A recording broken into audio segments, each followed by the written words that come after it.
Meet Chan, who's job hunting after his company went under. He finds a convenience store with an irresistible hourly wage and signs up. But here's the twist. Customers include vampires, kobolds, and succubi. It's basically a supernatural 7-Eleven. How would you feel if, one day, the company you were working for suddenly went bankrupt? Would you feel anger or maybe despair? Sadness and futility with regard to everything? Our protagonist kept on trying to call his boss, but the operator kept telling him that the line was busy. The answer to what you would feel is all of the above, a cocktail of negativity. That is precisely what Chan is feeling right now, pissed and confused as to why his boss would choose today to not answer the phone at all days. 6 weeks after his previous company went bust, Chan found himself unemployed and in deep trouble. He tried to apply for a lot of jobs, even part-time ones. Today, he was rejected by a cafe for being too old. Chan could only walk out to the snowy street with a sigh of defeat. Given his age, finding a part-time job to tide him through this crisis is getting harder. It has been over a month, and he still can't find something that would put food on the table. He's really in trouble this time around. If he pays his phone bill now, his remaining balance will finally hit zero. Moreover, next month's rent is still too much to think about. After walking for a few minutes, he happened upon a business establishment with lights that were too bright. It was a convenience store. Given how big it was, Chan found it impossible that he hadn't seen the place before. He walked closer and saw some flyers posted on the glass. It was a job opening for part-time workers. All genders are welcome, and there is no age restriction too. Chan did not waste another second and made that door alarm ring as he walked inside with his head held high. He went straight for the cashier and stated that he came in for the job posting outside. When asked if the store is still hiring part-time workers, the attendant seemed surprised for some reason. Chan also found it odd that she was acting as if she didn't know about the flyer. Then, it must have clicked. It just took a few seconds to load in her mind, but now she remembers. The woman in the register is actually the manager of the convenience store, which was a little surprising given how young she looks. She hurriedly prepared a table for them to conduct an interview in. Miss Manager seems a little frantic as she tries to offer Chan a drink before they start. He just asked for an Americano. She took his personal information for starters. Well, his name is Chan, and it is written in a foreign text. He's 29 years old and he lives near the store. As for experience in working at a convenience store, he worked at one a few years ago. That's back in his younger days. Miss Manager was enamored. She beamed with a smile, assessing Chan to be the perfect fit. He has the right age and experience. He's precisely the type of person she's looking for. Also, she's actually older than him by a fair bit, so she would prefer to speak informally. She looks too young, though. Anyway, the convenience store work conditions include a basic contract period of a year. Night shifts every day, from 10 to 10. The manager will cover the rest of the time. Chan was kind of enthusiastic about flipping his sleep schedule for this possible gig. He was starting to wane a little bit. Then, she continued with the allowances. First, a clean hourly wage of 20,000 won. Before she could explain the extent of the work, Chan was already ready to sign that contract. Hell, he would love to get started right this minute. Miss Manager was extremely pleased, to say the least. So, the contract signing proceeded without a fuss. Chan filled out the paperwork, and there shouldn't be any problems now. She handed him the uniform with a radiant grin. For Chan, who will start working today, the new employee training is in session. After about 3 hours of teaching him the basics, it's time for Miss Manager to clock out. She reminded him that their suppliers can sometimes arrive in the early hours, so Chan should take note of that. That only happens when they have a really urgent delivery, though. She will handle the organization. Chan just needs to receive and sign. Before she forgets, the Miss Manager also instructs Chan to deal with suspicious customers appropriately. He told her not to worry, as she's used to dealing with sussy people. Then, it's time for Miss Manager to head home now. For real, she wished him good luck for this crucial first shift. Chan waved at her goodbye. Just like that, he was left alone to tend to the store. He closed his eyes and thanked the heavens that he could pay the landlady his rent now. Not only did he find a job with astronomical hourly wages, but the manager was also a good person. This is a jackpot he could only dream of. She enthusiastically taught him how to run everything without a problem. Chan had already calculated everything in his head. If he's working 12-hour shifts 7 days a week, his weekly pay would be 1.68 million won. For a month, roughly 6.7 million to 8.4 million won. That's about more than 6,000 USD a month. Hey, that's pretty good. If he can work in this place for the entire period of the 1-year contract, he would be able to make the equivalent of the minimum salary for a 10-year veteran in a major corporation. Isn't that exciting? Chan is looking forward to that day. Besides, working for just 1 month would cover several months' worth of his living expenses. He was fired up. Chan vowed to somehow stick around this job. He had to check himself, as his first customer just walked in. The customer sounded irritated as he asked Chan where the toothbrushes were. He tried to point at the aisle, but the customer wanted to see the exact place. Chan could not take his eyes off of the man's face. This made the customer even more irritated, gnashing his fangs tightly. The freaking Chihuahua head wearing some expensive suit yelled at Chan to say something instead of being a lazy bum behind the counter. This bizarre hybrid kept on ragging at him, while mixing in a few barks in between. The Chihuahua was already exhausted from today's tough work, and now the part-timer can't even show him the toothbrushes. Chan forced himself to snap out and pointed at the end of the 4th corner near the counter. The Chihuahua head cursed and barked at him for not saying something sooner. Mr. Customer stared at the selections closely and with high intensity. Meanwhile, Chan was trying to rationalize what was happening. He thinks that the customer must be wearing movie special effects makeup. Maybe there's a film shoot around the area. If that's the case, their makeup team is exceptionally talented.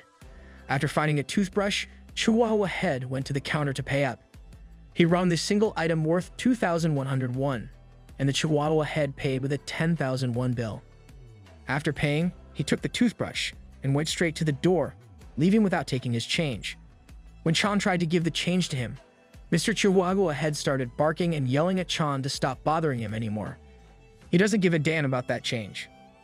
After that exchange, Chan was left alone inside the store. His first customer experience could not be weirder. He still can't figure out if all of that was makeup. It was just way too realistic if it was. Even the crying and barking sounds seemed way too real. The door alarm sounded out again. Chan could hear the sound of coins bumping against each other in a bag. His second customer went straight to the counter and dropped the bag of coins in there. He tossed one in the air and caught it with his very green hands. The man looks like a goblin, and he wants to change his coins to a 10,001 bill. Chan's perception of reality is starting to crumble in real time. How would you react after seeing a goblin who's shorter than the store counter itself? If you asked Chan, the answer would be very simple. He would take his phone out while the customer hurried him up. Then, he would ignore the customer's yapping and call the manager, while scared and confused that a real goblin had just come into the store. Call Goblin Slayer instead, my guy. At the end of the day, the goblin got what he wanted, and exchanged a horrific number of coins for 3 10,001 bill. It left Chan completely drained. He just wanted to go home at this point.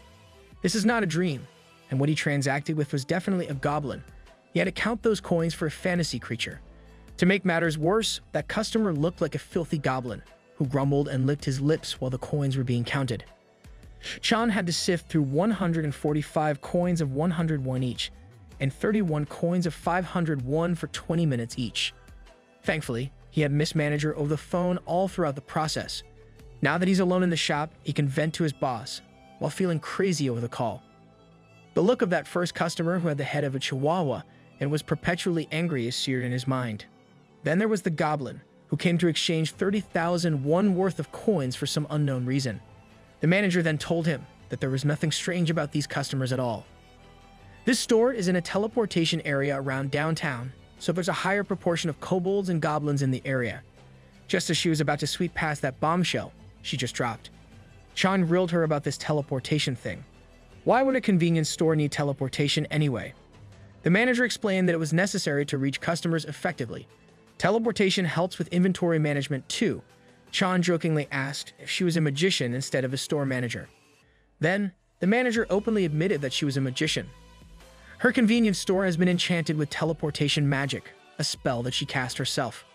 Because of that, her convenience store can operate by moving into different places. Now, she's starting to realize that she should have told Chan about this essential thing earlier, but she forgot. She promised to explain the fine details tomorrow when she gets in. Before that, she wanted to ask why Chan had been acting so strangely with the customers since earlier.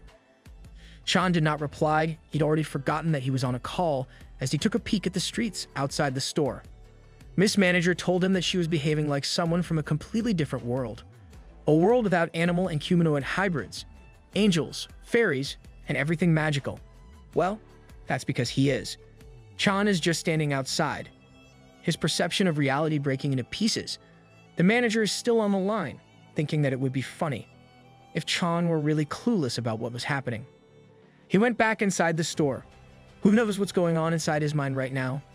Chan placed the phone back on his ears, shaking as he addressed his boss. She just made a joke about him coming from a different world. But the thing is, that's actually true. He came from an ordinary human world. Where he lived, there was no magic, let alone different species. Miss Manager, who's been snacking on chips in her pajamas, almost choked after hearing that. This was an honest mistake, and she doesn't know what to do now. To make matters worse, something just made a loud banging sound on the store's door. Outside, a woman with horns, wings, and long pink hair hiding her face was banging her hand against the entrance. When she lifted her head up, a piercing gaze from her devilish eyes shined through. She made a snarling noise that sounded like she was demanding that Chan open the door. He was already lying on the floor, every bit of strength in his legs was gone, while Miss Manager was getting increasingly worried on the other line. Is it possible that his boss belonged to a different species too? A few minutes later, Chan went back behind the counter, while still on the call. He didn't let his eyes wander away from the creepy customer. The Miss Manager admitted that there must have been some sort of mistake, as she didn't know what had made Chan cross into this other world. With no answers as to what was happening, Chan hid behind the counter, sighing in defeat. He heard a bizarre noise coming from the customer. Whether he likes it or not, he's being paid to do a job. First, he asked the manager how to handle these different species. Chan will need a ton of help if he wants to properly deal with a lady crawling on the store's floor while laughing and crying like a maniac. She's way too creepy and ghost-like, and even Miss Manager could hear it. So, she asked Chan what this customer looked like first. He described the woman as accurately as he could. She has horns on her head and tiny bat wings on her back. Miss Manager identified the customer as a succubus and assured Chan that these girls were not that dangerous, so there was no need to worry. That's a step in the right direction, at the very least. Miss Manager's next instruction is for him to look for a curse detector placed under the counter. She assured Chan that it would be easy to find with its eye-catching colors. He rummaged through usual store stuff like pens and scissors. Chan was having a hard time finding this alleged colorful curse detector. Then, he happened upon what could only be described as a magical girl wand with its colorful and cutesy design. The thing looked as if it was shining bright with its own light. Chan asked the manager if he got the right thing, and not just some random toy wand stored under the counter. She explained that it looks like this because if someone is afflicted by a curse, the victims usually get depressed and tend to avoid getting tested. So, she made her detection device colorful to lighten the mood. Chan thinks that this wand would only make cursed people even more depressed. Nevertheless, the manager instructed him to touch the customer's exposed skin using the wand, and then he could press the button and wait for the magic to happen. Before he could do all that, the succubus had already climbed on top of the counter, still behaving erratically and scaring Chan. She lifted her head and looked at him directly in the eyes, her intense glare piercing his soul. Distracted and scared, Chan accidentally touched the wand's button with the corner of his phone. Miss Manager said that a succubus wasn't dangerous, but he could not help but feel that this was not the case here. As a result of the accidental press, the magical girl wand's top part started extending fast. The rod stretched out so quickly and abruptly that it accidentally hit the freaky succubus in the face. What do you mean by that? It knocked her over the counter, and it looked like it hurt. Chan just sat on the ground, utterly clueless as to what was happening. How could this magical wand be a curse detector? Perhaps it would be more fitting to classify it as a deadly weapon. That top part, with the cute design, could be very lethal if used just right. After a few seconds, the extended part retracted by itself. Then, the wand started singing like a cute children's toy. Chan just stared at it dumbfoundedly. He stood back up. The strength in his legs hadn't come back totally yet. He went to check on the succubus customer, lying flat on the floor on her back. She was knocked out cold. It looked like she would have stayed on that floor for a long time if Chan hadn't moved her away. Chan picked his phone back up and confessed to his manager that he might have just killed a customer on his first night. Miss Manager heard everything happen and correctly assumed that the customer was hit by the curse detector, and Chan fessed up, afraid that he might have just committed murder. But the boss assured him that it was how the detector was supposed to work. When asked about the results, all Chan could see that was different now was that the wand was glowing with a violet light. Luckily, she has a protocol for this type of situation, and instructed Chan to discreetly take out some curse remedy from the top row of the gum corner. Upon looking, he saw that it was listed under the name of a remedy for homesickness. He would need to give the passed-out succubus 2 pills, so she's most probably suffering from a severe case of homesickness, right? Well, that wasn't it.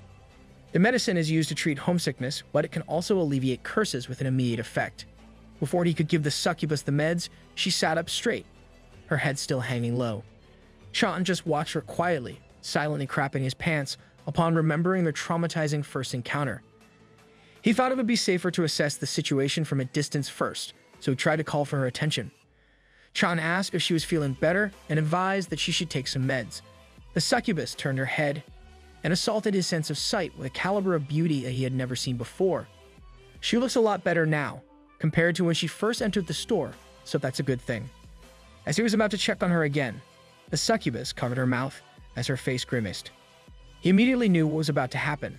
That sudden movement and that cover foretell an impending doom. Before Chan could even close the distance to take her somewhere else, the succubus was already puking her guts out on the store floor. He stood there, dumbfounded, as the rainbow-colored throw-up spilled near the entrance. After purging what was inside her, the succubus lifted her head up and laughed, as if relieved of everything she was suffering from. To put it simply, she said it felt refreshing to puke on the ground. Chan was obviously pissed off, but still politely advised the customer to leave if she was done ruining the floor. The succubus just turned to him and winked and laughed playfully. She then refused to head out, as it was too chilly outside. This girl is really testing Chan's patience now.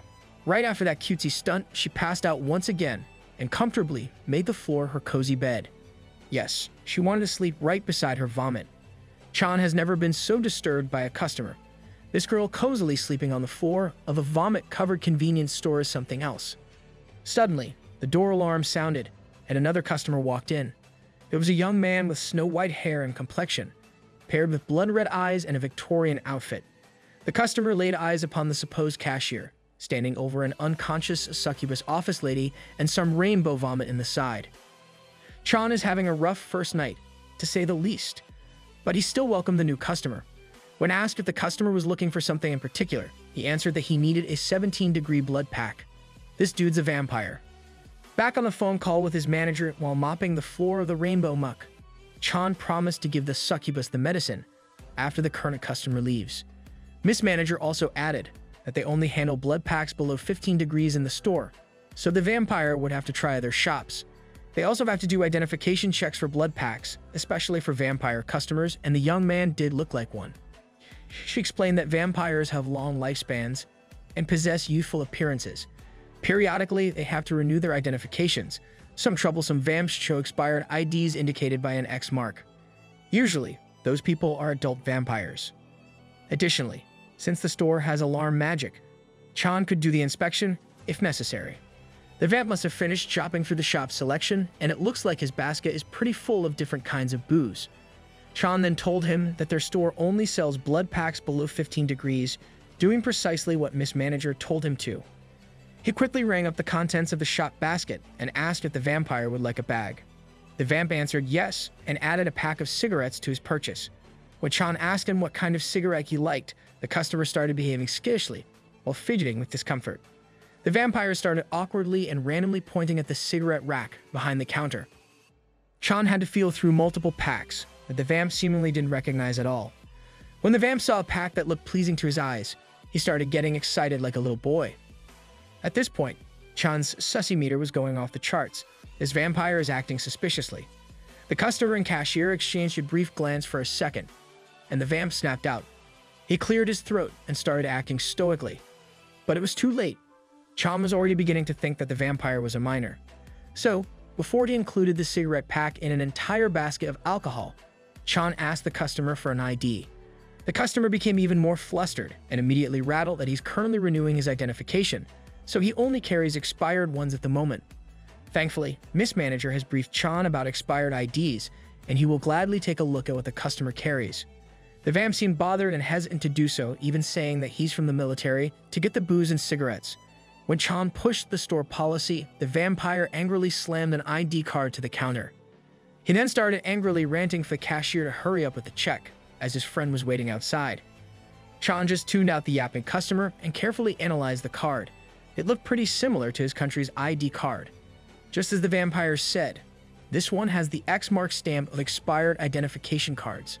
At first glance, it seemed fine, but Chan's instincts were telling him that something was wrong. He looked a little closer and saw that the owner's photos seemed to be peeling from the side. Furthermore, the area was illuminated by a faint holographic light. Chan held the card even closer to his eyes. While scratching at the picture, he was curious about the rainbow holographic light. His fingertip got caught by the peeling and got even more curious. Chan followed the peeling and completely removed the photo from the ID. This caused a bright beam of rainbow light to shoot out. The light wildly flew throughout the store. At this point, even the vampire was freaking out. For some unknown reason, the light had actually started chasing the vamp. Chan was dazed and confused while holding the card, which continuously spilled the rainbow out. The vamp tried to run away, even going as far as exiting the store, but the light never let up. His fleeing attempts were useless, as the light chase dragged him back inside the shop. He accused Chan of doing something, but it was his ID. The cashier was just checking it. While the two were trying to remedy this bunker's circumstance, the succubus on the floor was comfortably napping. She was even smiling in her sleep. After a few minutes of rainbow-colored chaos, the holographic glow coalesced back into the ID card. Once the magic was contained on the ID once again, it dropped onto the floor. When Chan picked it up again, the ID photo was shining brightly. As soon as that light died down a little bit, he saw the actual photo on the forged card. It was a buffed dude with a mustached cat for a head. Ladies and gentlemen, we got him. Chan was pissed off. First, a vomiting succubus. Now, it's a minor vampire trying to trick him with a fake ID. He confronted the young vampire about the sticker photo that just came off and the actual owner of the expired card. Chan might be unfamiliar with the laws of this world, but he could see that this is an illegal practice. The young vampire tried to talk his way out of trouble, but he couldn't think of an excuse. Chan's boss, on the other end of the phone call, immediately threatened to call the police. Before the trouble could escalate any further, the minor vampire rushed out of the convenience store in a panic. Afraid of being in trouble with the law, he ran as fast as he could. Back inside, Miss Manager asked Chan for an explanation of the shop's situation. As he was fixing up stock on the shelves, Chan recounted the story with the minor vampire. The manager was relieved that it had been dealt with. It could have been a big problem for the shop. The question was, how did Chan even spot a fake ID when the convenience store alarm wasn't tripped?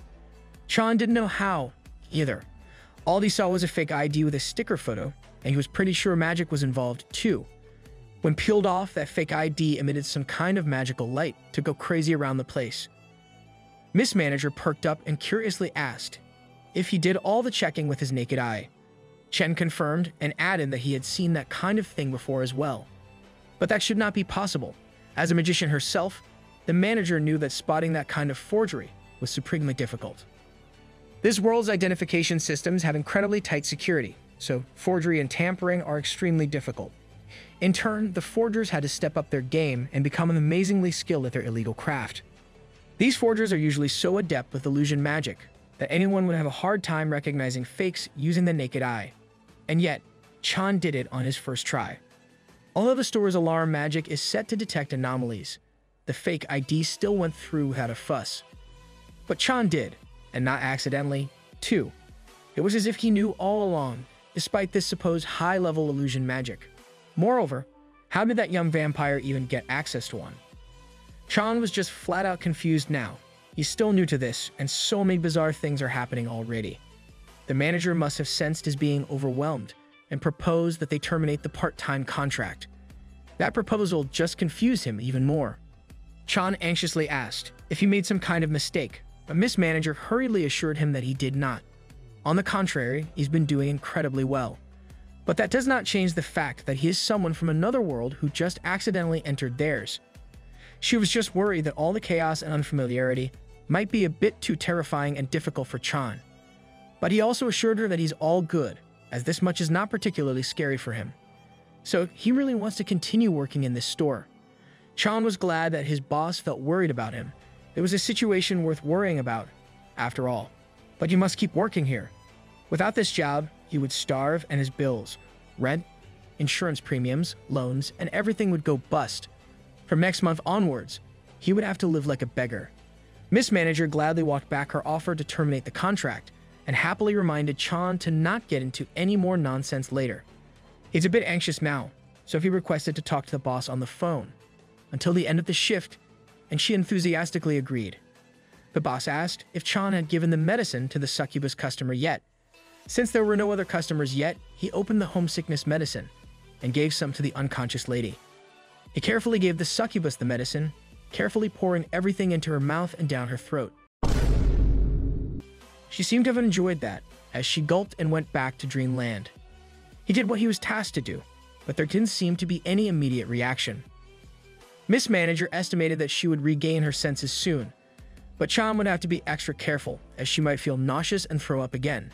That would be the worst-case scenario. When asked if the customer seemed dizzy or a little fuzzy, Chan replied that it seemed like she did not feel that way. The boss then asked him to check the succubus for curses again using the colorful magical girl wand. After tapping the lady with the wand, the curse detector did not turn on, but just made a bunch of singing noises instead. Chan asked if that was an indication of a bad condition, but Miss Manager didn't think so. The body of the succubus seems to be in a special state instead. A very peculiar one. Before they could get to the bottom of this case, something made the whole shop shake. Whatever it was, it made some loud noise and extreme vibrations. Chan rushed out to the door, thinking that it was raining meteorites outside. As soon as he exited the convenience store, he looked up and saw something that made his jaw drop. A ton of boxes stacked on top of one another just suddenly appeared at the storefront. A charming voice informed him that the delivery had arrived. White feathers started slowly falling to the ground. Up above was a blue-haired lady riding on top of a Pegasus. That's a freaking flying white horse. She smiled and identified Chan as the new part-timer that her sister, the manager, mentioned. Chan tried to return the greeting, but he was way too flustered by the beautiful girl riding a Pegasus. He whispered to the phone that the cargo had arrived and asked his boss if this was the logistics she mentioned before leaving. Miss Manager confirmed that she deliberately told Yunha, her sister, to deliver some stuff today. Yunha must have heard her name being mentioned and interjected to properly introduce herself. Her full name is Sito Yunha. Now that Chan knows enough about her, perhaps it's time for the part-timer to step aside from the store entrance and let her do her job. Chan immediately ran back inside. Yunha stopped him before going in. She handed Chan the delivery manifest to check all the items and sign off on the delivery. He held the manifest in his hand and asked the boss for help, as he was not familiar with the written language of this world.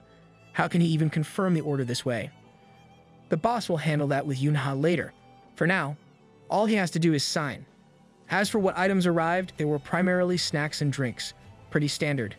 But in the manifest, dragon scales have also been listed. The boss thought that they wouldn't be able to get some, but Yunha managed to pull it off somehow. Dwarves and academies buy a lot of dragon scales, and they break those things apart and polish them to the limit, making them very popular jewelry pieces. The boss was excitedly babbling about dragons, and she forgot that there were no such creatures in Chan's world. There's not even magic or any mythical species in his dull world. Miss Manager thinks that this makes Chan's world even more backward than their rural areas. It's kind of harsh to hear your home world being compared to the primitive countryside. Chan suddenly heard a loud sigh and turned his head. It must be the sleeping customer finally waking up.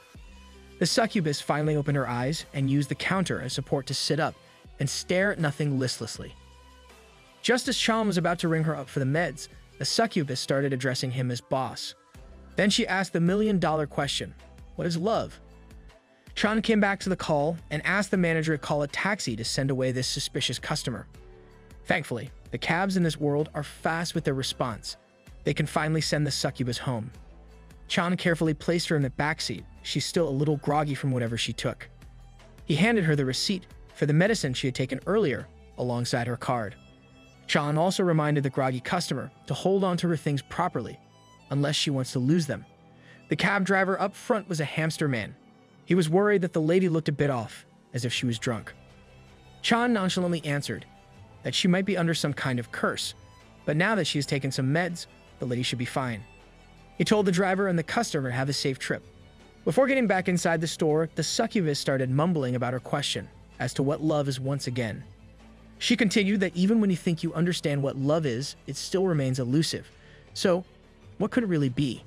Chan answered that love is something that he wants but can't have. That answer must have woken the lady up as she stared at him with curious eyes. He just stared back at her with his usual carefree eyes. The succubus suddenly pulled closer to his face and asked what he meant by his answer. He felt a little uncomfortable by her being too forward and inquisitive. Chan just dismissed the whole thing altogether, telling her to forget what she just heard. He closed the taxi door and watched as the cab took off. He stood there thinking about the succubus lady. Tonight, they met, and it was unpleasant. He could only hope that they would not see each other again. Chan walked back to the store while yawning and stretching. He'd wished for the rest of his shift to be quieter now.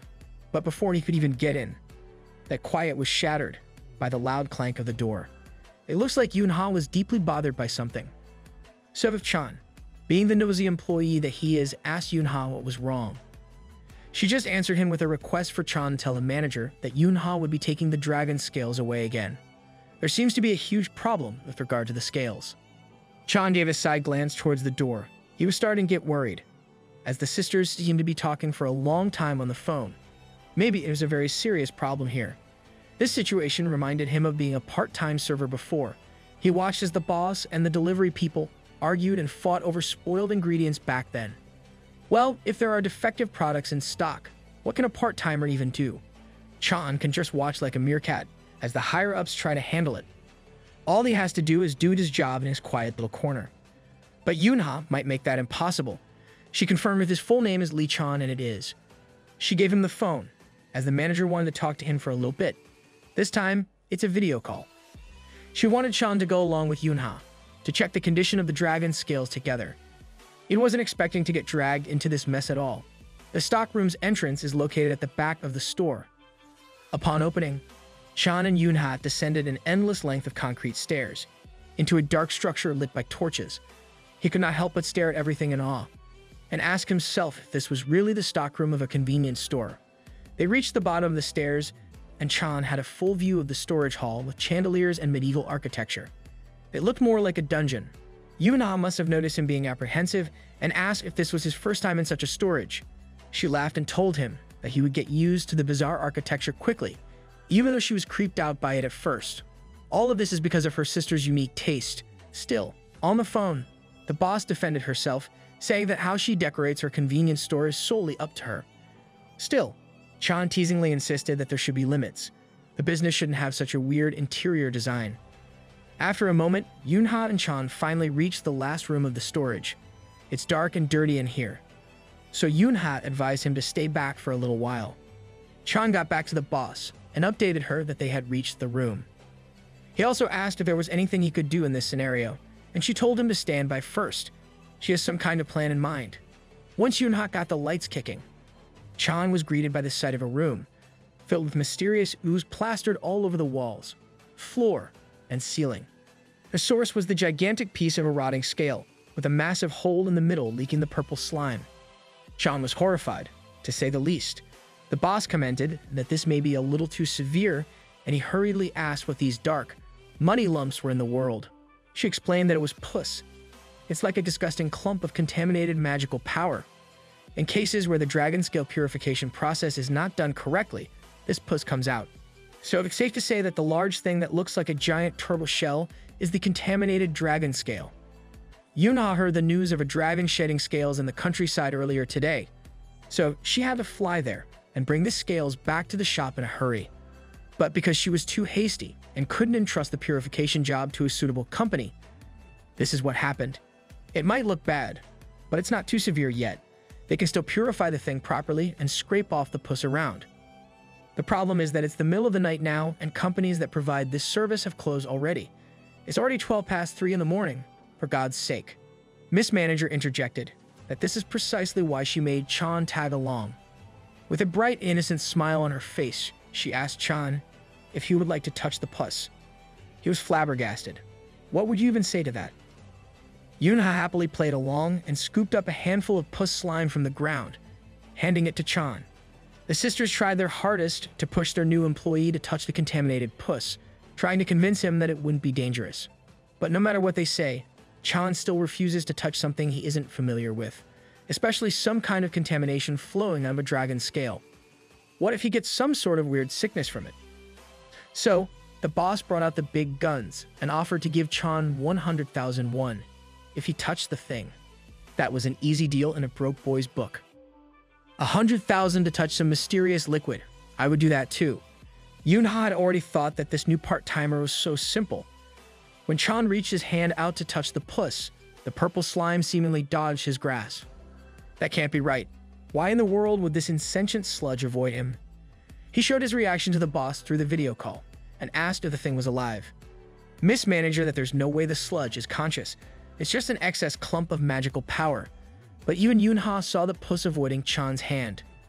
The boss instructed him to not be bothered by the movements and just touch it forcefully. Once the puss was placed under his grasp, it let out a deflated sound and a magical glow started appearing. It was a lot like the colorful magic that came out of that fake ID a few hours ago. Even the adventurous Yoonha was amazed by the light show occurring before her eyes. When Chan took his hand away from the contaminated purple sludge, all that was left was a crystal-clear stone glistening with bright lights. Yuma got so excited by the result that she grabbed Chan by the shoulders in celebration. It seems like she already discussed this with her sister before they brought Chan downstairs.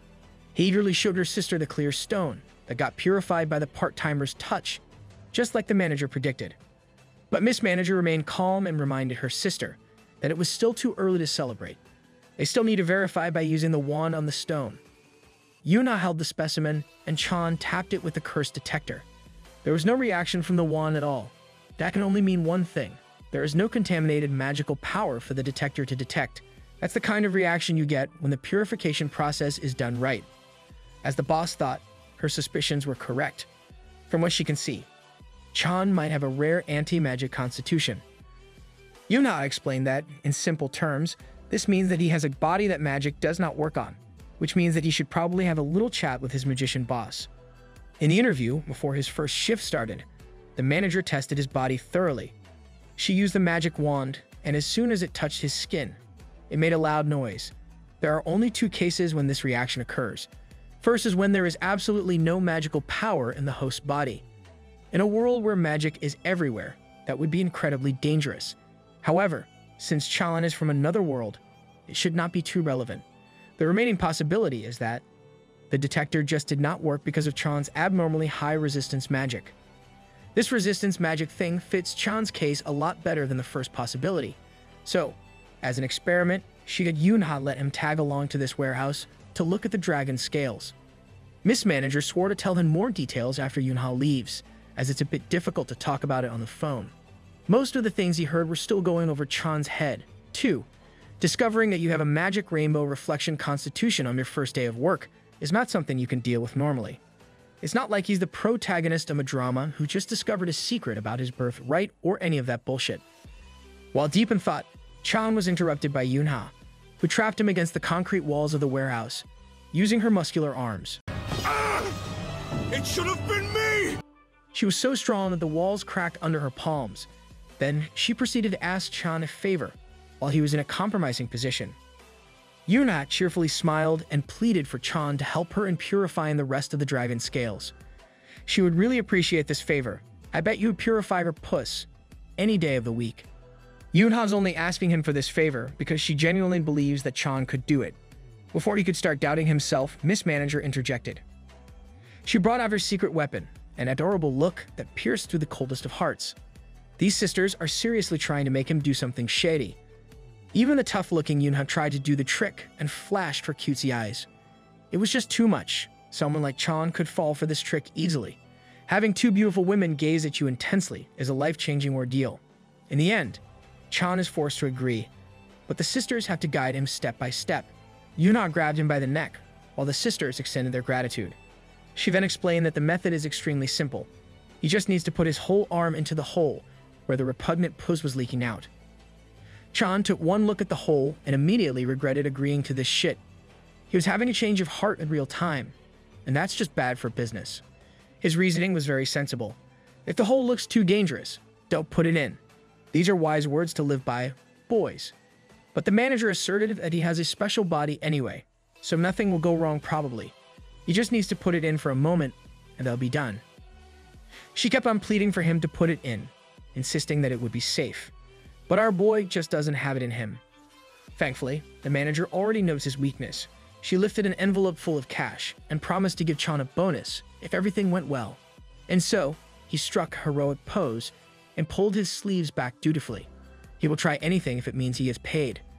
He walked closer to the dragon's scale, and the putrid hole looked even more disgusting up close. Still, he needs the money. He needs it so badly that he would gladly endure this filthy task. He closed his eyes and steeled his resolve. He thought about the bonus as his fist penetrated the hole. Once the tip was in, the rest became easier to slide inside by making use of the slime. Hold up. Wait a minute. Then, the complications started. You see, Chan did not mean to push his arm up so fast. Yunha must have noticed him starting to panic a little bit and asked if he was okay. Well, Chan was physically okay, but there was some kind of suction force dragging his arm deeper inside the hole. Hearing that, Yunha felt alarmed too. She immediately bolted to his side to pull him out right away. The stronger she pulled, the more pus from the surroundings were sucked back into the hole. This is a good sign. The dragon scale is automatically reclaiming its lost magical power. After a few seconds, the purple slime started glowing with Chan's mysterious holographic rainbow radiance. The glow seamlessly integrated itself into every part of the contaminated juices. After Yunha finally managed to pull him out of the hole, the dragon scale looked a lot healthier, and the massive pit was plastered shut with the glowing substance. Chan heaved a sigh of relief. This task might have been way too chaotic even for him. Disasters after a disaster just kept on coming on this very eventful first night. He started hearing his name being called by a weak and shaky voice. Chan turned around and saw Yunha flat on her back after he stumbled on top of her. Thankfully, she wasn't hurt too seriously. It looks like both of them are fine, so that's a win at the very least. More importantly, it's time to check the dragon scale. To do that, they busted out the magic wand again and tapped it against the sealed hole. The detector beeped once. There seems to be no other reaction. Just like with that rock they made from the handful of pus, this should mean that their little experiment succeeded. Yunha warmly thanked him for helping out and preventing the loss of tens of millions of won. After that, Yunha exited the store and boarded her Pegasus. She's already contacted the manager to say that the job was handled well. She also assured him that the next deliveries would arrive in the next few days without any more problems. She doesn't really do daily deliveries, as it is a bit difficult to handle the transport of goods related to magical creatures, and it takes quite a bit of time. Just as Chan was about to wish her a safe trip, Yuna yelled at him to stop speaking so formally like a stranger. The manager also told her that Chan was just a year younger, among other positive things. She told him to feel free to just call her Nuna, a casual title younger men use to refer to older women. Once he caved and called Yunha Nuna, the badass delivery queen put on her flight goggles. Before Chan knew it, the only thing left in her wake was the pure white feathers from the wings of the Pegasus after flying away. He looked at her retreating figure in the skies and saw the sun rising. It's morning already. With the morning comes a new batch of customers getting ready for the day. A customer who seemed to be in a rush requested for Chan to ring her up quick, as the bus she needed to take was arriving in a bit. Her total was 9,801. Before he could ask if she wanted a bag, the dog woman was already slamming a 10,001 bill on the counter, telling him to keep the change. After that, she ran out of the store, rushing like a dog chasing a bus. Chan's next customers lined up can be described as a cute little fairy, a man made up of entirely liquid metal, and a construction worker who looks like he's made of rock. Chan is nearing the 11th hour of his first 12-hour shift. He only has a little bit to go, but he's dead tired already. It's been a while since he last stayed up all night. The sleepiness is hitting him like a truck. Chan was jolted awake by a text coming from the manager checking in on him. She praised him for his hard work on the purification job and promised to hand him the cash right away once she arrived. Chan felt relieved as he thanked the manager. She also asked if he was getting sleepy already. He had a long night after all.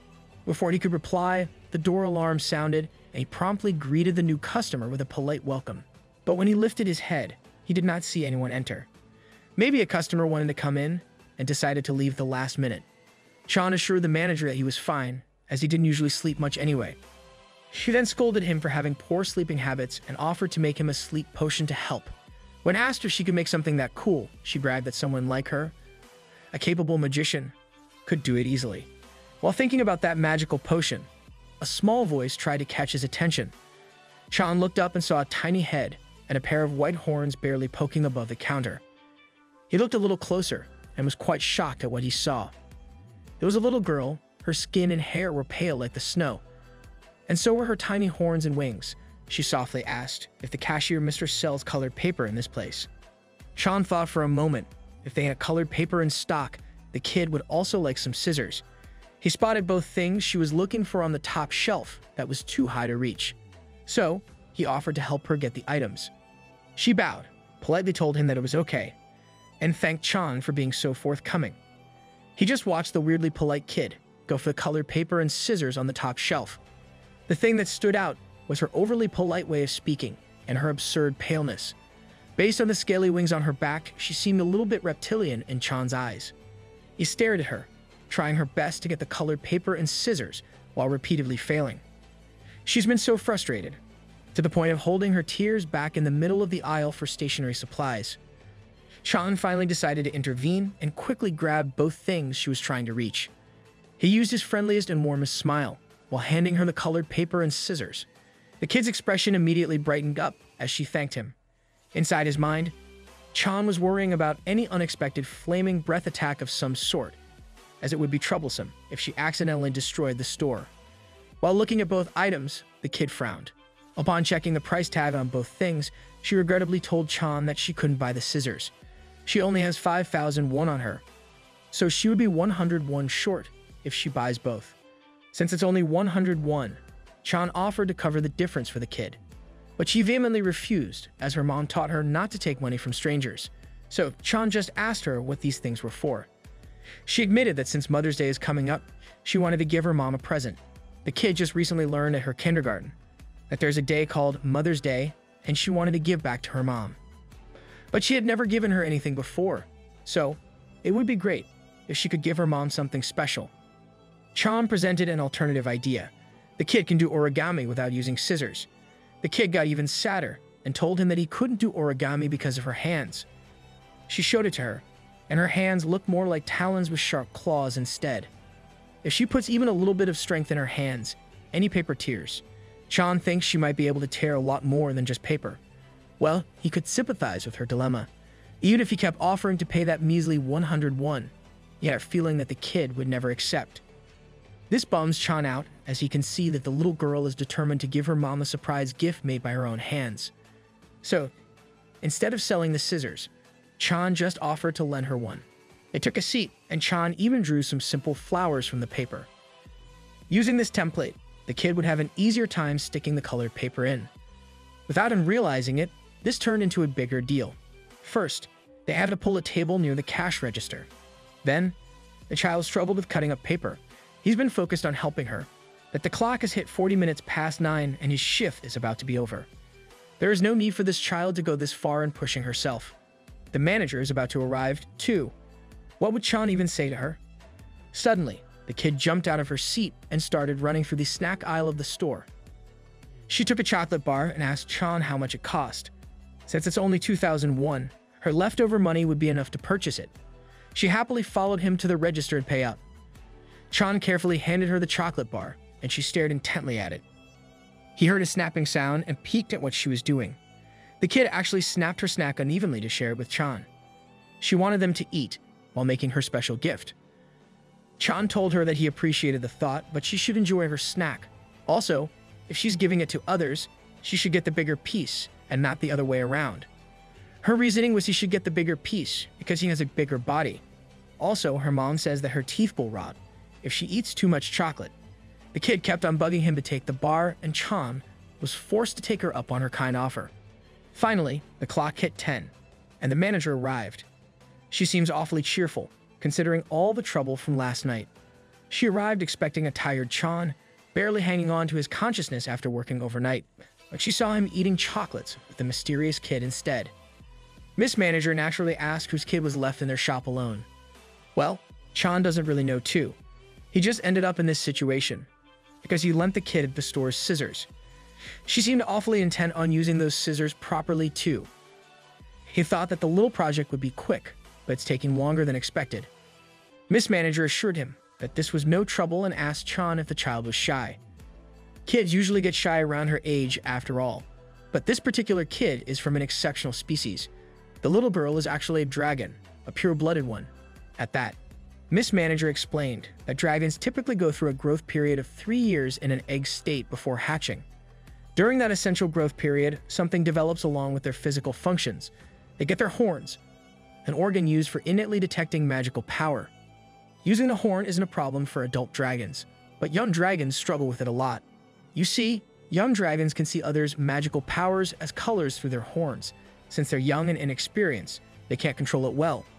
There are often cases where magic is detected unconsciously. As for this kid, she doesn't have enough life experience to correctly distinguish people by their magic color. If she's not careful, the young dragon could be in danger. That is why being able to judge whether someone is good or bad is essential for young dragons to determine through their own life experiences. Just because someone has a good appearance doesn't mean they're a good person. That is also why parent dragons employ some aggressive cautionary tales to keep their offspring safe.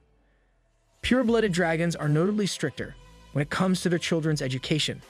Speaking of which, the little girl finally finished one colored paper flower that she put her heart and soul into. Miss Manager tried to praise her handiwork, but the kid swiftly retreated in fright.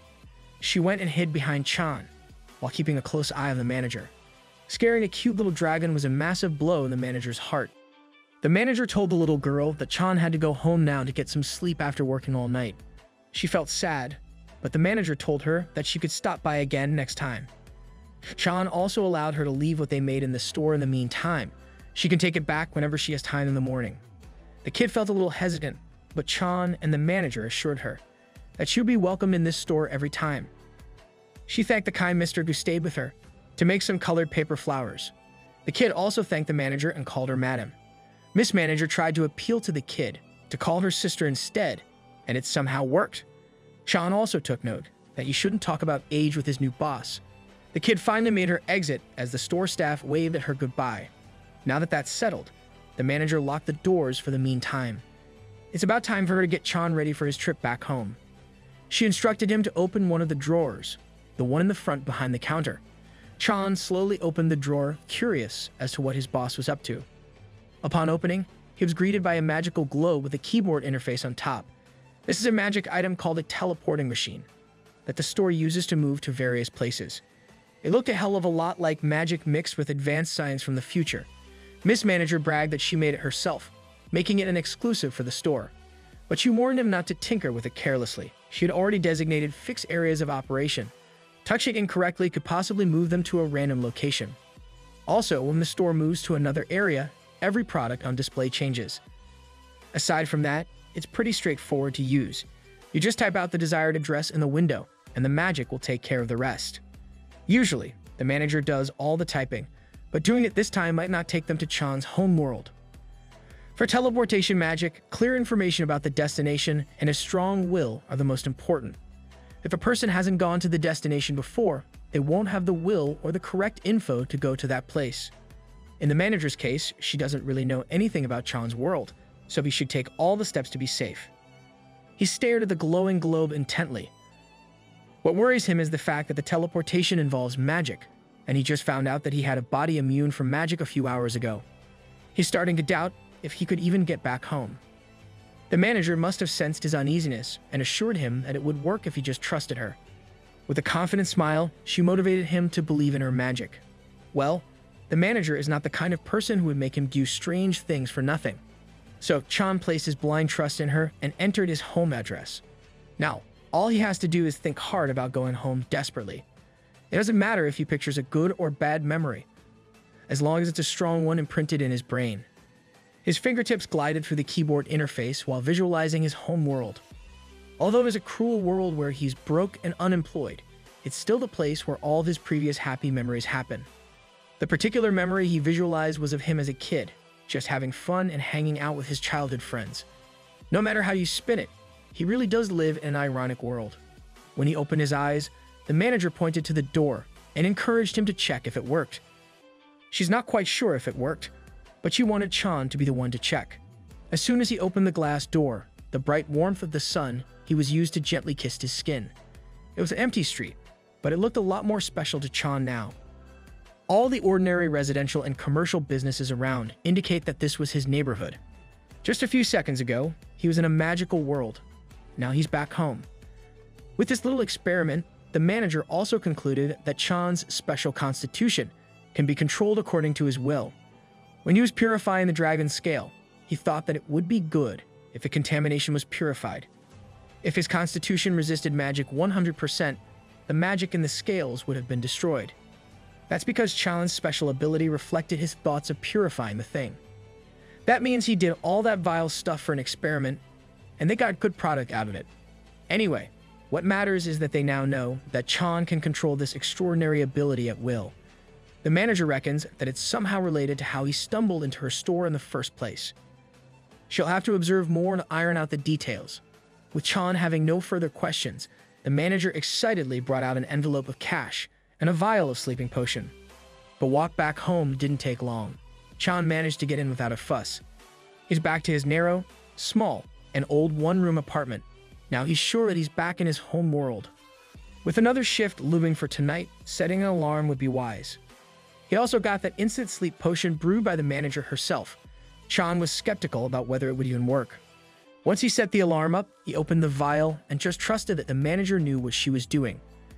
His only worry was that it might be too strong and prevent him from waking up from the alarm. He drank that thing, and the next thing you know, he was awake and refreshed as the moon hung high in the skies outside. Chan's phone was blaring with the alarm. Upon checking, it was only 9:31, just in time to prepare for the next shift. That sleeping potion is highly effective. I'm ordering 40 of these right now. Do you guys want some? After tidying up, Chan went on to walk towards the store as he stretched. That sleeping potion gave him the best sleep in a long while. He was starting to wonder if his first night in the store was just a dream, but that shouldn't be the case, right?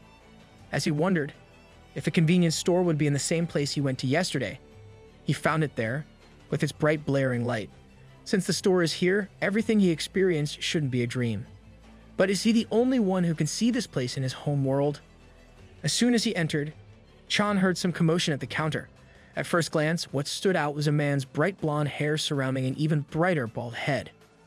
This customer was insisting on drinking inside the store, so he could return the bottles more efficiently and economically. If he returns each bottle for 100 won, the price of soju would be precisely 2,000 won. Miss Manager is already done with this BS. The balding office worker with pointy ears even swore that he could do one shot in just 1 second. He just really wanted to drink inside the convenience store.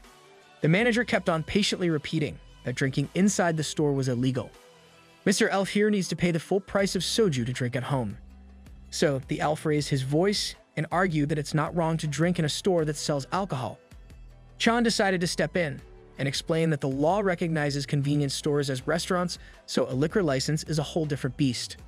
The outside of the store is also off limits. Mr. Elf would have to pay for his drinks to drink back home.